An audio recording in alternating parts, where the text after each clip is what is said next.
புதுச்சேரி தேங்காய்த்திட்டு பகுதியில் இருக்கிற சதுப்பு நில காடுகளுக்கு நடுவுல தான் நம்ம இருக்கிறோம்.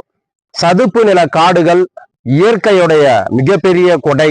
கழிமுக ஆற்றுப்பகுதியில் வளருகின்ற சதுப்பு நில காடுகள் ஒரு மிதவை பூமி என்று அழைக்கலாம். ஏன் நான் அப்படி குறிப்பிடுறேன்னா, இன்னைக்கு இயற்கை புயல் பேரிடரால வெள்ளப்பெருக்கால புதுச்சேரி தமிழக பகுதியில எண்ணற்ற உறவுகள் தத்தளிச்சுக்கின்னு இருக்கிறாங்க. ஒருவேளை உணவுக்கு திண்டாடுறாங்க.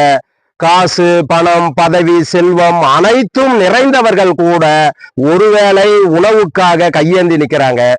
அந்த அளவு இயற்கை மிகப்பெரிய ஒரு தண்டனை கொடுத்திருக்கு.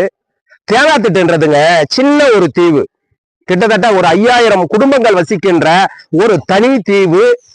தேங்காய்த்திட்டு அனைத்து பகுதியும் நீரால் சூழப்பட்டு ஒரு தனி தீவாக மிளிருகின்ற ஒரு தீவு தான் தேங்காய்த்திட்டு. அதனால் தான் திட்டு என்கின்ற பெயர் வந்தது.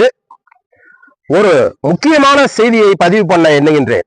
தமிழகம், புதுச்சேரி நகரம் அனைத்தும் நீரால் சூழப்பட்டு தத்தளிக்கின்ற போது, பேரிடரில் தவிக்கின்ற போது, ஆனா தேங்காய்த்திட்டு பகுதியில ஒண்ணுமே ஆகலைங்க.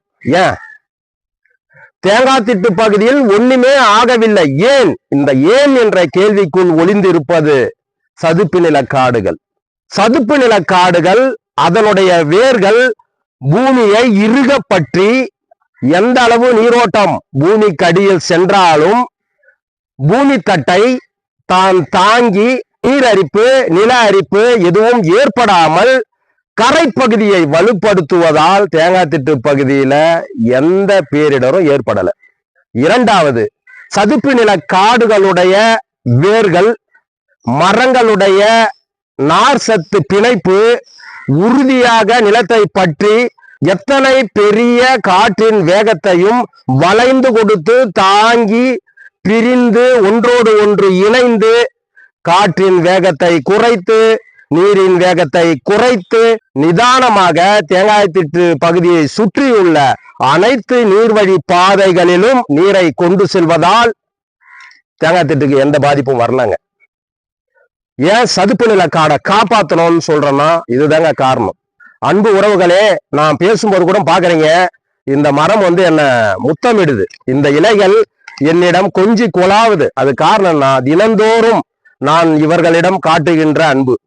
இயற்கைக்கு உயிர் இருக்குங்க. ஒவ்வொரு இலைக்கும் கிளைக்கும் உயிர் இருக்கு. இந்த சதுப்பு நில காடுகள் சிரிப்பதற்கு காரணம் என்னன்னா, பல லட்ச உயிர்களை காப்பாற்றுவதற்கு நாங்கள் உறுதுணையாக இருந்தோம். பலருக்கு அரணாக நாங்கள் வாழ்ந்து வாழ வைத்து இன்னும் வழி வழியாக வாழ வைக்க மனித இனமே எங்களை அழித்து விடாதீர்கள். பல்லுயிர்கள், பல கோடி பல லட்சம் பறவைகளுக்கும், கண்ணுக்கு புலம்படாத பூச்சிகளுக்கும், நீர்நிலைகளில் வாழுகின்ற அனைத்து உயிர்களுக்கும் நாங்கள் ஒரு பாதுகாப்பு அரணாக வாழ்ந்து வாழ வைக்க வேண்டும். எங்களை அழித்து நீங்கள் அழிந்து போகாதீர்கள் என்று சொல்வது போல் ஒவ்வொரு நிமிடமும் இந்த இயற்கை நமக்கு உணர்த்தி கொண்டே இருக்கும்.